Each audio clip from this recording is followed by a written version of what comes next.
ఇష్టం ఉండదంట వాళ్ళకి. శరీరం అంతా కనపడకుండా నిండుగా వేసుకునే బట్టలు వేసుకోవడానికి ఇష్టం ఉండదంట వాళ్ళకి. వాళ్ళ శరీరాన్ని అంతా కూడా లోకాన్ని కనపరుచుకోవాలనుకుంటారంట. నీ శరీరం ఎవరు చూడాలి? నీ భర్త. కానీ నువ్వు ఈ రోజున మనుషులు ఏం చేస్తున్నారు చెప్పండి? లోకానికి అందరికి కూడా చూపించాలనుకుంటున్నారు వాళ్ళ శరీరం, వాళ్ళ అందం, వాళ్ళ శరీరం మొత్తం కూడా. అలా చివరికి చిన్న చిన్న ఆకులు పెట్టుకునే స్థితికి వస్తారని చెప్పాడు బ్రహ్మంగా. మీకు అర్థమైందా? ఆ విధంగా టెక్నాలజీ విపరీతంగా పెరిగిపోతుంది. కారు డ్రైవర్ లేకుండానే కారు వెళ్ళిపోతుందట, కోడుగుడ్డు ఆకారంలో కారులు. ఏమండి? అలాగే అమెరికా బూడిద కుప్పగా మారిపోయింది. ఇవన్నీ కూడా ఎవరు బయలుపరిచారు?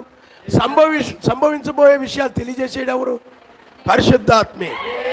ఆయనే చూయించి ఆయనే సంభవించబోయే విషయాల్ని చెప్పేవాడు. హల్లెలూయా, హల్లెలూయా. పౌలు గారికి కూడా